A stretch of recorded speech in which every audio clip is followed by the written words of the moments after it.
This place is very popular. Every time I come here, there's a bunch of people buying kayaks and they know me. That's awesome.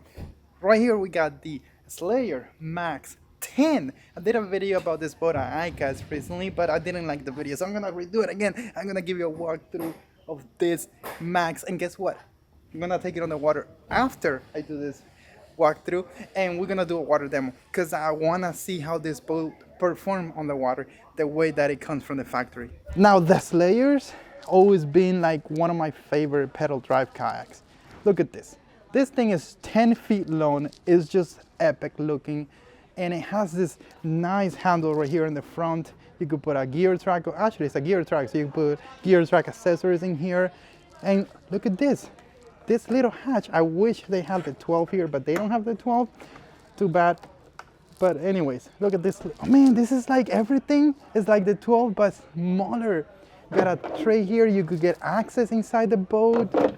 Right here, you got this access plate for the fish finder, transducer, boom, and it's locked down like this. This is actually from Bonafide. They taking cues from Bonafide. It's the same company, but they're getting.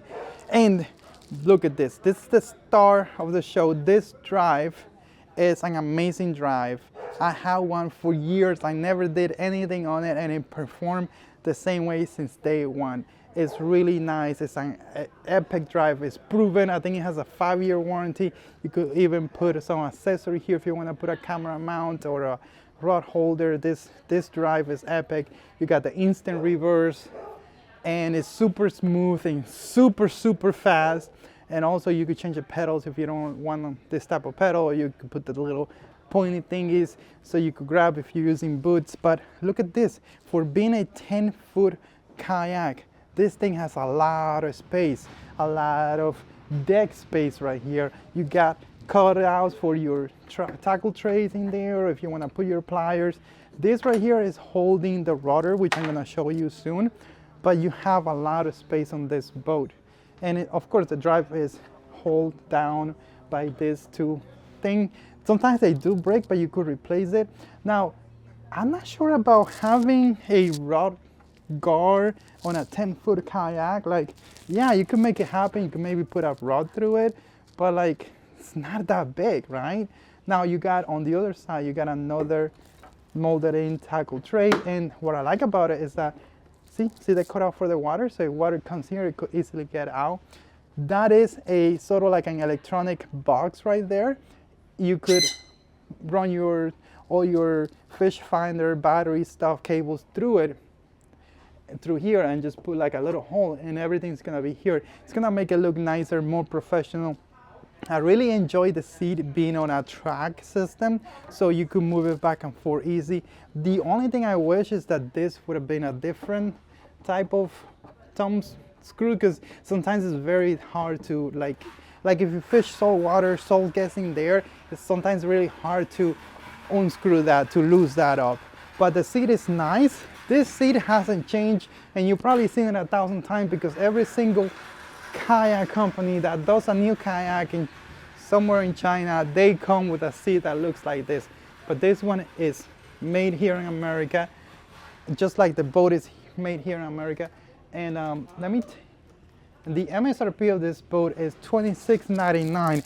Kayaks are getting very expensive for sure. You got a right here molded in rod holder. I'm not sure if this is a good thing to have, but whatever is there. You got a tiny little cup holder. And what is this for? Not sure. That's crazy. Now the gear tracks on the back, you got a nice rubber handle here. They used to have foam, and I know why they changed it, because the foam will break down easy. This is more durable.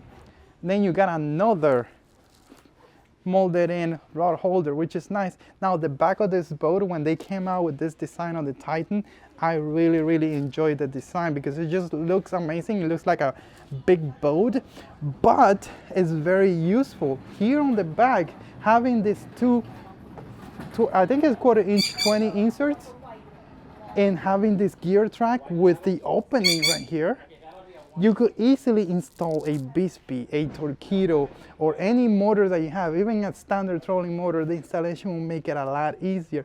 And the amazing thing is that the rudder is down. So it's not on the way. You don't have to move it out of the way. So let's say you want to use the drive and not the motor, you could still use the rudder system. And for the most part, you could steer with both. If you want to just have the motor on a fixed spot, chances are that you could probably steer the boat with the rudder using a motor in the rear. If you want to do that, you should test that out because every boat is different. So here they do have this access point right here. This is to get inside in case you need to do something right here or fix the rudder cables if they snap, things like that. But this tank well is really spacious, and you got this tackle holder here. You could cut the paddle in half and just store them here out of the way. Some people like it, some people don't like it. I don't know if, I think the seat is not where it should be.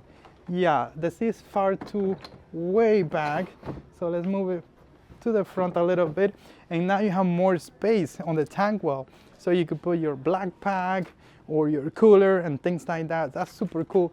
This, I'm assuming, is to hold one rod. You just put it here, it goes in there. But again, like, I don't know, like I wouldn't store a rod on a 10-foot boat. I should bring my rod that I have in the car and just put it there to see how it looks. It's a 7.5-foot long rod. That would be interesting to see how it looks right here. But like this, every time I see a kayak that has this, I get happy because it gives me so many options that I could do.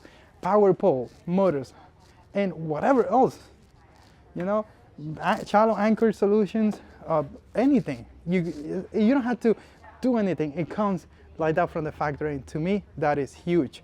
And here in the front, you could also rig something up if you want to put a trolling motor. But will you put a trolling motor on a 10-foot kayak? I don't know.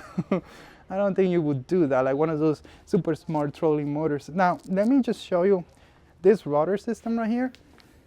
Boom, let me just deploy it. And this is another thing that they got from Bona5. The rudder is different. Nice. It's completely different. The rudder system on the Slayers was different before. And let me show you some of the bottom hole. Look at that. Nice. I really like those deep grooves things, whatever the name is. It's gonna make this thing stable. I'm gonna stand up on it on the water soon. I'm gonna see how stable it is, but I'm not gonna flip it because it's cold and it's like I don't wanna destroy a brand new boat. But this is nice hole design. And the seat, I didn't say much about it, but it's a very comfortable seat. And you got this under the seat storage, which is nice too. Let me see. Can you move it out? Probably, I don't know. You should be able to move that out. I don't know why it's not moving. Oh yeah, there you go. It's a new boat, that's why it wasn't coming out. But this is nice here. The trash tray that Bona5 came up with. This is very cool stuff, and I love it how this is a big company now, Big Adventure or something, and they have the native watercraft and the Bona5s, and I love it how they're taking ideas from each company and making a better boat. So that's huge right there. Now, I didn't show you the well, the dry well. Let's do that. Let's move the drive to the front. And you see what happens there? When you're not using the drive, you just flip it to the back. This handle here doesn't allow it to go all the way down. That's not a good thing. I mean, it's nice if it would like fold all the way back. You will have more space. Whatever. So let's remove this tray right here. Hopefully this boat doesn't fall over. Oh, you got dual rigging plates. Nice. So if you want to have your electronic on the left, not on the right, you have two. That's huge. And this is right here. Dry well. I'm gonna see if it clear. Oh, it does clear. Nice. Boom. Well, it doesn't clear the prop, but you see this here? If you want to align the prop to bring the drive up, you just press this down, move the drive a little bit, and then you're going to be able to just bring it up. That easy. That's very nice. Hopefully the kayak is not going to fall forward. Now this drive, it's built like a tank. And I really like how they're using the shoulder crossbar. The original ones were longer, so that means you have more space in the truck. Like you don't have to deal with that thing pointing. And you could remove it if you wanted, but man, you don't want to be putting that in and out. Boom, boom. So let me just drop the drive again and show you how it looks underneath with the drive. So you will cover it. A lot of times I would just have the plate not bungee down in case I need to bring the drive up because I'm fishing in shallow water. But if you're going really fast at speed or you have a lot of clearance, you just lock it down like that. So let's go ahead and show you how it looks with the drive down. And that's why I don't have any clearance to do the moving the prop. Nice. This is a really nice boat, 10-foot premium kayak. Let me tell you something.